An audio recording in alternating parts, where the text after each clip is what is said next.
everybody. I'm Chris O'Brien with the French Tech News and the French Tech Journal, and we're here today at France Digitale Day.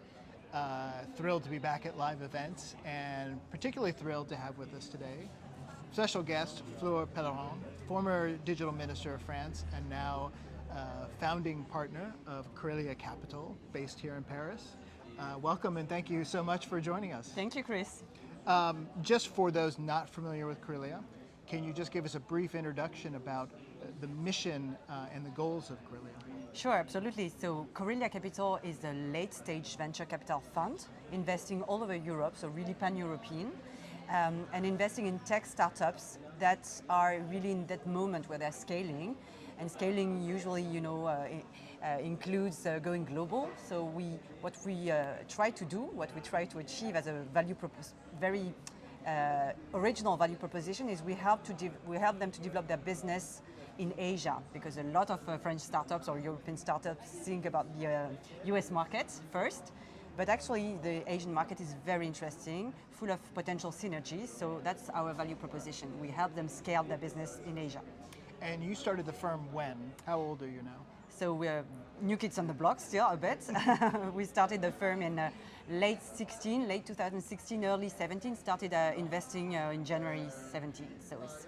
And you've now, as I understand, you've finished your first fund and you're working on your next fund? Absolutely. So we have one main fund, and we have a second fund with which we invested in Vestiaire Collective, for example, that became a unicorn, as you saw recently.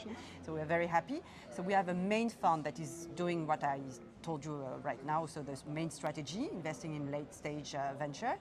And we have a second fund that is investing in C2C business, so it's more a thematic or strategic fund.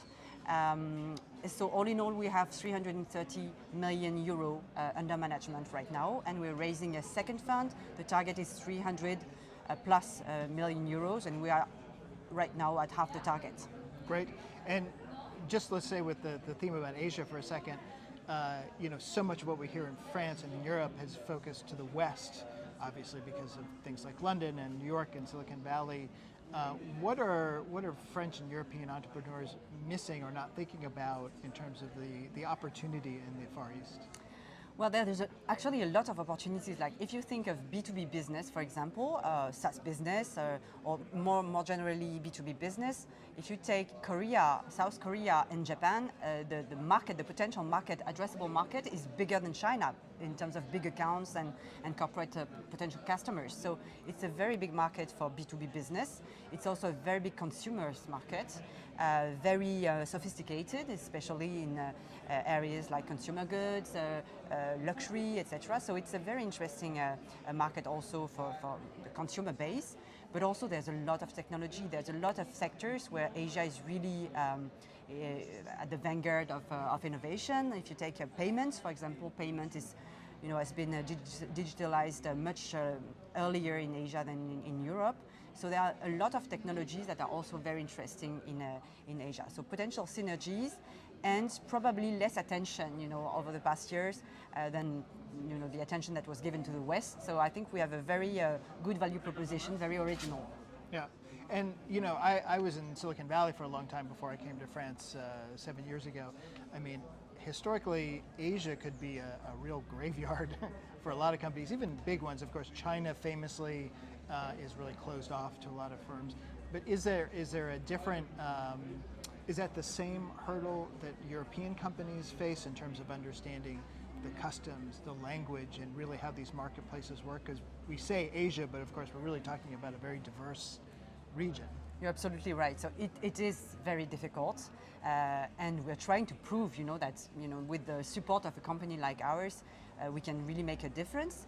But you're absolutely right. So culture is different. The way you interact with your customers, but also with business partners, is different, and you need to have do's and don'ts, in mind when you want to address this market. So what we intend to do is really to make it easier for European startups to settle in Asia. And that's why we have a value proposition, because precisely it is a very difficult market to address. And actually, the funny story about that is that I was born in Korea. So we when I say Asia, I mean Eastern Asia, outside China, because China is a very different universe altogether. And so we target mainly South Korea, which is a very sophisticated and interesting ecosystem, and also Japan and Eastern Asia, so Indonesia, Malaysia, so these are emerging markets. So I was born in Korea, I was adopted, so I'm not bicultural. But when I was appointed as a Minister for Digital in France, it became very notorious. I love this story, by and the way. that's, it's really a coincidence, but that's the way things happen. And that helped me really a lot in creating a huge network in almost no time in Korea. And if I had been if I had a different face and if I had to invest a lot of time and a lot of trips and a lot of going back and forth to create the same network that I have today, it would take me maybe 20 years. Yeah. So that's really very precious, and that's what I offer to my portfolio founders. Yeah, it's an amazing tale to me about the sort of accidentally becoming this rock star.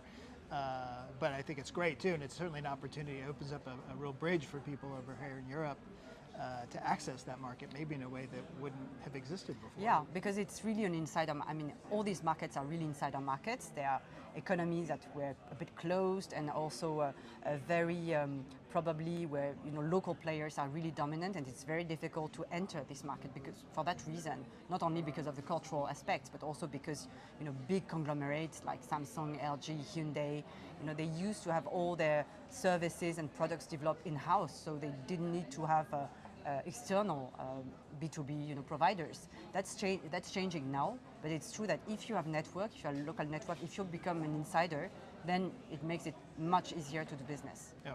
One other theme to touch on here, the time that you would have started the firm 5 or 6 years ago, the question of growth equity, late stage, was really an empty wasteland in Europe. I mean, that was an obvious opportunity, and still is, I think, to some degree, because that was a general complaint that once you got past your Series B, you had to go to the United States, to London, somewhere else to get the really big investors. Obviously, one of the big stories we've seen in Europe and in France the past year has been these huge mega rounds, these 9-figure fundings from growth equity, from private equity. I certainly don't think the whole late stage problem has been solved, but I'm wondering, in terms of your focus, how has that changed your approach, or how are you adapting to this new dynamic, or does it require you to change the way you're thinking about late stage? Probably does, in terms of you're competing with new players. Like we didn't compete maybe 10 years ago with private equity players, for example. Now it's the case. And that's why having a very differentiated angle, like the Asian angle, is something that is really precious and valuable, because money has been a bit commoditized in this late stage. And when I look back at 2012, when I took office as a Minister for Digital, we called it the Death Valley of financing, because there was absolutely no way for a company to raise more than, French company to raise more than 10, 20 million euros.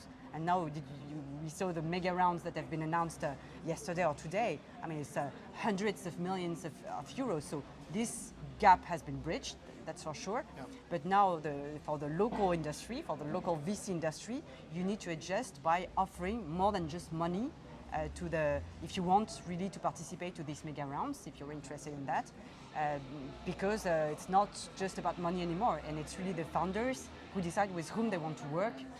They're not waiting for you. You really need to make a difference and to convince them. Yeah, and then in that sense, are these new players, the private equity players, the growth equity, are they in fact rivals? Are they partners? Or can you describe that dynamic a little bit? Do you really feel like you're competing with them for a seat at the table? So for us, they are partners, because as long as you bring something different to the table, I think they see the value that you can bring to the companies. And for us, having this differentiated approach and value proposition is a good thing, because they don't see us really as competitors. They see us as people who can open doors in Asia and accelerate the development of the business in Asia, which is something probably very interesting for them as shareholders as well.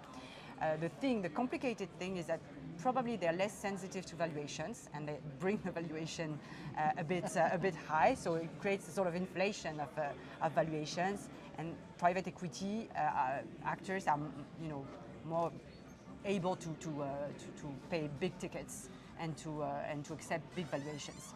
Yeah, I mean, the numbers for me, I'm sure they are for you, are mind-blowing. I mean, just yesterday we had 1.2 billion in 2 deals. crazy. Like, I mean, when I arrived here in 2014, that was the whole year. I mean, that was the whole Even funding maybe year in maybe France. not 1 year, maybe more than 1 year. Yeah. You're right. It's totally crazy to see these two announcements, Mirakl and Sorare. I don't know how to pronounce it in English. And I'm also a happy shareholder of Vestiaire Collective, and they also announced it's Big one. It's not as big as Mirakl and Sorare, but it's 128 million, which is very big. Yeah. And so in like 2 days' time, you're right, it's probably 5 years, or not 5 years, but maybe 2 or 3 years at the beginning of the 2010s. Yeah, it's funny. Now we're thinking, oh, they only raised 120 million. Yeah, you're right. You get It's these press crazy to releases say now that. that say, oh, well, we only raised 30 million, like in Yeah. our Series.E. I mean, it's just, yeah, it's unthinkable.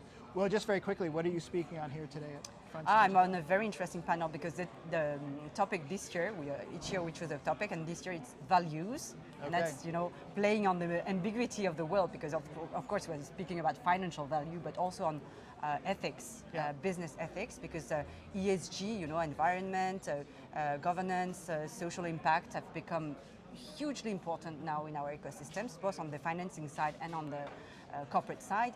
And so we'll try to see how to reconcile value, ethics, and financial value. Yeah, we've definitely seen that with the Tech for Good initiatives, and I hear that more and more from firms of all sizes and entrepreneurs, that they feel like that's just, even if you're not officially a impact company, you have to have that as part of your mission, part of your thinking in terms of how you present yourself, how you organize yourself, how you speak to customers and to investors. Absolutely. So we did a great work last year during this, very strange interim period of lockdown. We thought a lot about how we could, bring some ESG DNA into our processes, recruitment processes, investment processes, and the support, we can bring to the portfolio companies. So we really try to help them make progress in terms of their ESG footprint.